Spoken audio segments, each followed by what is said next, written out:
Hello, my friends. Hello, and welcome once again to Stately Vaughan Manor, where Roger and I have returned. Because it's Wednesday, that means it's Epic Comic Book Wednesday. Every Wednesday, I'll talk about a certain comic book, graphic novel, or comic book subject. Steve Donoghue over on his channel will talk about the same comic book, graphic novel, or comic book subject. It is our world's finest team-up that we do once a week. And this week, well, it's almost Halloween. So it's kind of Halloween episode in that we are talking about an example of my favorite monster, which is the werewolf. Werewolves are my favorite out of the classic monsters. And Marvel Comics came up with a werewolf or two in their time. Now, we're not talking about Werewolf by Night. I already did that episode. We're talking about Marvel's other werewolf, which was the ManWolf. It was the ManWolf who appeared in Spider-Man. ManWolf was a Spider-Man villain and went on to have his own strip, which became very strange. But the ManWolf was in Creatures on the Loose, one of my favorite comics of all time, Creatures on the Loose. And she showed up in some other places in the Marvel Universe over the years in some interesting ways. But today we're talking about the first appearance of the ManWolf, which I have here in this epic collection. This is ManWolf at Midnight. This is a Spider-Man Epic Collection Volume 8, which has Spider-Man stories from 1973 to 1975. And in true Marvel Epic Collection tradition, it has about the worst cover they could have picked for this volume. ManWolf at Midnight, no ManWolf on the cover.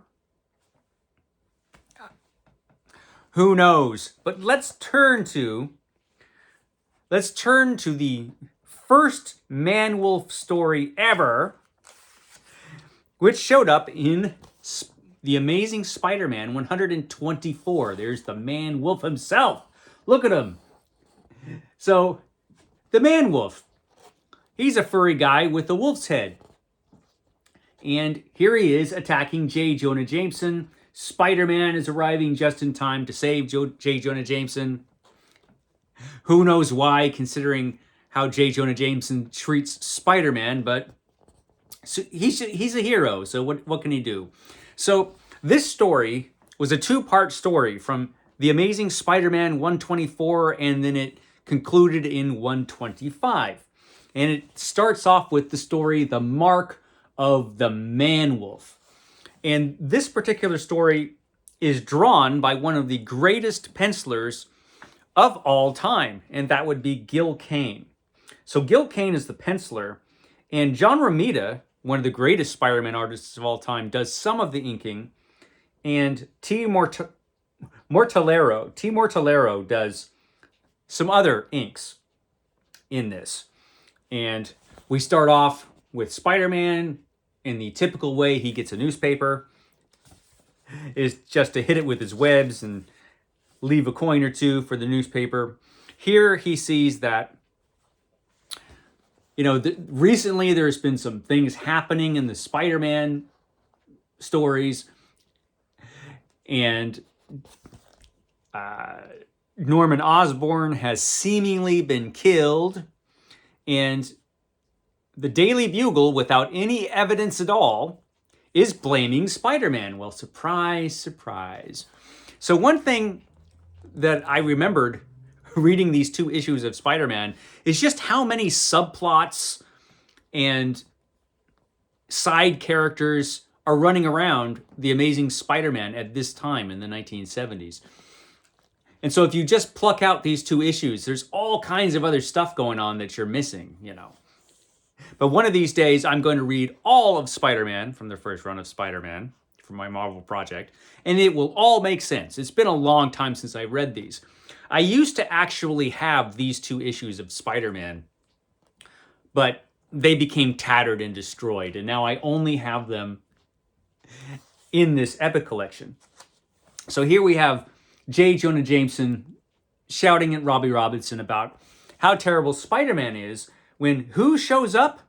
Why, it's J. Jonah Jameson's son.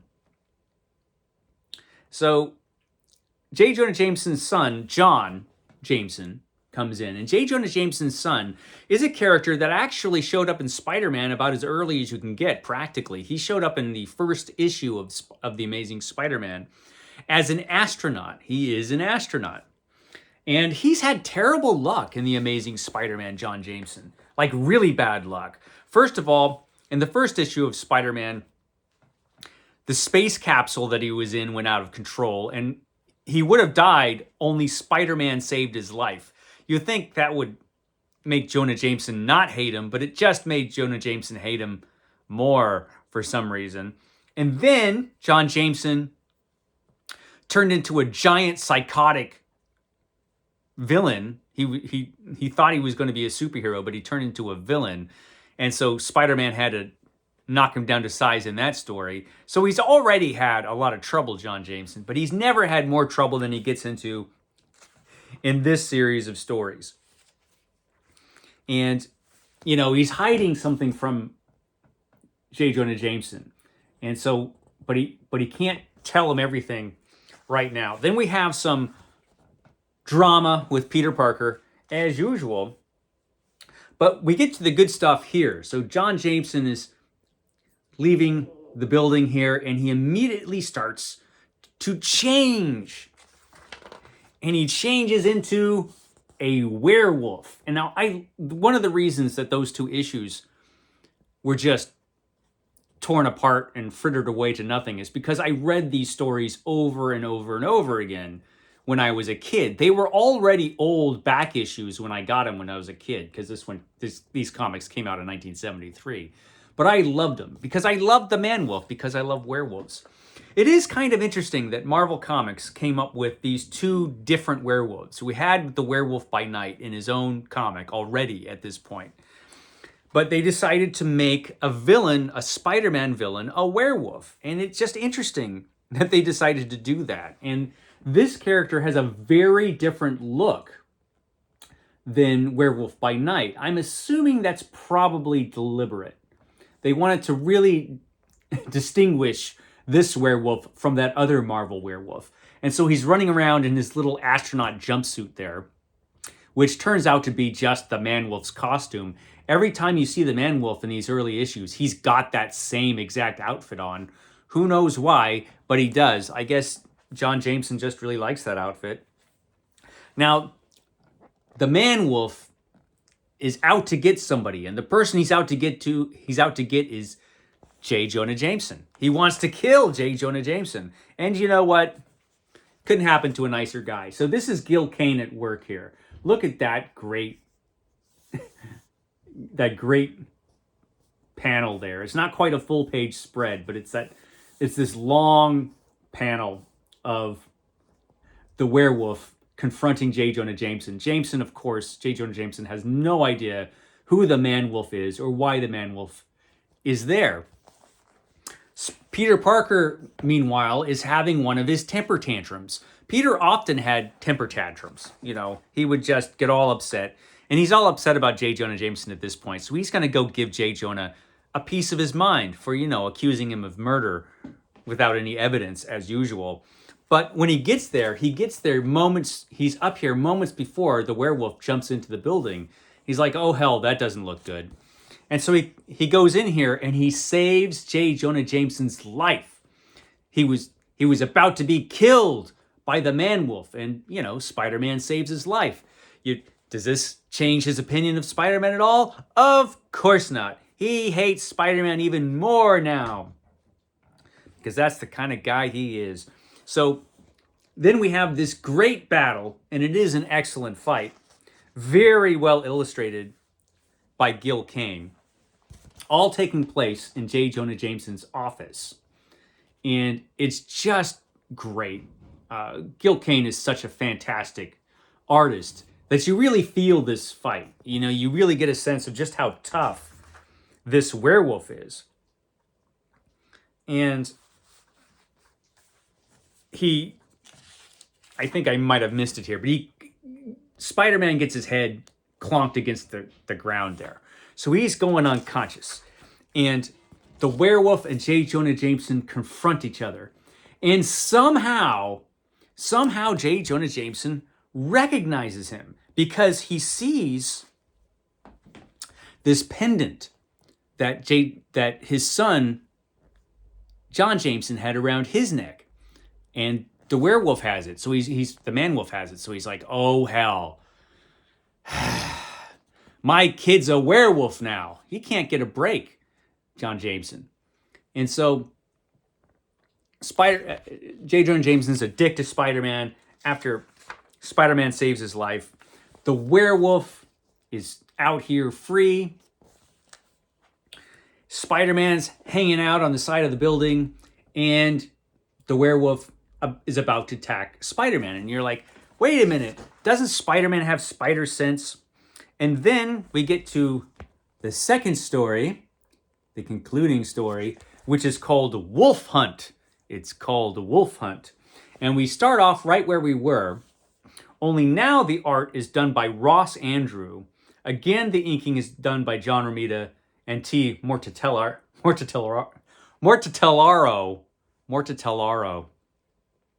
And the inking is excellent. The artwork all across the board is great. And the ManWolf is about to kill Spider-Man. Now, at this point in the story, we really don't know why John Jameson is a werewolf. He's never been a werewolf before, so something's going on there. And here is where Spider-Man's spider sense kicks in. You can see he has a little spider sense lines going on there. So he turns around just in time to have another kick-ass battle with the ManWolf, this time illustrated by Ross Andrew. And you really get the sense that the werewolf is a tough customer. And the only reason the werewolf takes off is because the moon is going down. And Peter Parker is just a mess. He must have been like this a lot, where he had to bandage himself up, and he's just, being a superhero must be rough. And then we have a bunch of those subplots and side characters that I was talking about, when all really we want to know is, how the heck did John Jameson become a werewolf? Of course, his dad confronts him and says, hey, how did you become a werewolf? He's like, well, let me tell you. So John Jameson, he's an astronaut, and he was going on a secret mission to the moon. It was a mission to the moon that was like every other mission to the moon, only it was top secret for one reason or another. And while he was there, he found this strange jewel that doesn't look like any kind of moon rock anybody else has ever seen, just hanging out there on the moon. And he decides, you know what? I'm going to take that back, and I'm going to keep that moon rock for myself. And he manages to do it, but he has to kind of be shifty about it. So, like as he says here, back on Earth, I had a friend who worked in the quarantine center. With a little coaxing, I got him to borrow the moon rock for me. I didn't think one more rock would matter. There were already so many ore samples, each one pretty much the same as another, even though his moon rock looks completely different than every other moon rock. Anyway, he decided to make a pendant of the moon rock. He made a pendant of it. And this thing, once it's around his neck, for some reason, which we don't know at this point, we don't know why this happens, but this transforms him into a werewolf. So he's kind of a peculiar werewolf. Found this rock on the moon, he put it on his throat as in a pendant, and it transforms him into a werewolf. You'd think he would have got rid of it, but unfortunately, it grafted itself to his skin, which is kind of terrifying. But the whole situation's kind of terrifying. He's a werewolf, and he created this suit that, the ManWolf's costume, which is a radiation suit that he made to cut out the lunar rays. But it didn't work. His radiation suit didn't work. Nevertheless, it's so fashionable that he wears it every time he becomes the ManWolf. Well, if he knows he's going to become the ManWolf, even though this suit doesn't work, it looks so cool, he puts it on before he becomes a werewolf. And continues to, pretty much in every story the ManWolf shows up in for a long, long time to come. And so the Spider-Man goes out the next day. He's hit by tear gas. Nothing ever goes right for Spider-Man. We have more subplots, you know, going on with Mary Jane and all these other people, when really all we want to do is get back to the werewolf. And here we do, and he knocks his dad out. So the Man-Wolf continues to hate J. Jonah Jameson for some reason. And then he goes out and starts attacking other people. The Man-Wolf does. Spider-Man has got to show up any second now, so there he is. And so Spider-Man and the Man-Wolf have yet another titanic battle. And I have to say, the Man-Wolf, you know, considering how strong Spider-Man is, the Man-Wolf has got to be a really, really strong werewolf. He's got to be stronger, for example, than Werewolf by Night. Because I don't think Werewolf by Night would be able to go toe-to-toe for any length of time at all with Spider-Man. And Spider-Man does get the better of him. And he figures out that it's, you know, he finds out that it's the pendant that's doing it. So he just rips it right off his throat.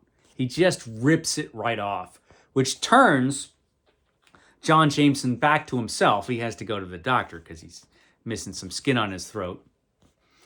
But, you know, he saved John Jameson. He has already saved J. Jonah Jameson. And he's like, to heck with you. And at the very end, J. Jonah Jameson is finally like, Spider-Man, wait! Save it for the papers, Jonah. Save it for tomorrow. Because he knows J. Jonah Jameson is just going to be hating him worse than ever the next day. And so that was the first appearance of the Man-Wolf. An interesting take on the werewolf. Of course, it doesn't take long for John Jameson to get that pendant back around his throat.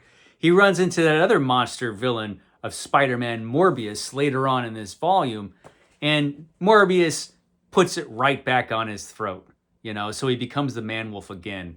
And this becomes a problem for John Jameson. He eventually, like I said, gets his own comic strip in Creatures on the Loose, and eventually he gets in another comic book whose name I'm forgetting, and the story gets really strange. Eventually you find out what the Moon Rock is, you know, and its purpose and the whole thing. And it is wild, man. It's a whole sword and sorcery, sword and planet thing where the werewolf goes to this other world and he's got a sword and it's like John Carter Man-Wolf. It gets very peculiar. At this point, he's just a werewolf.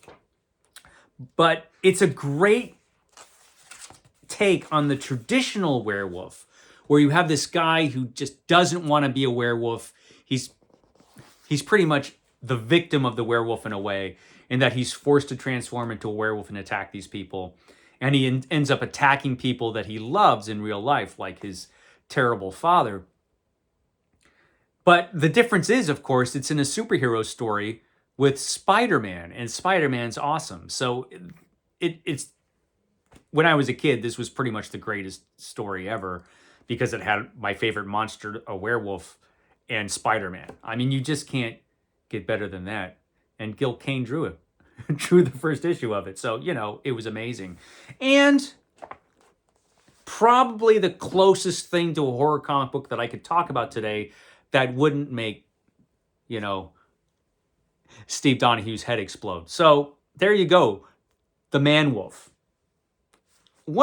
Still one of my favorite Spider-Man villains. I've gone on long enough. I will catch you next time.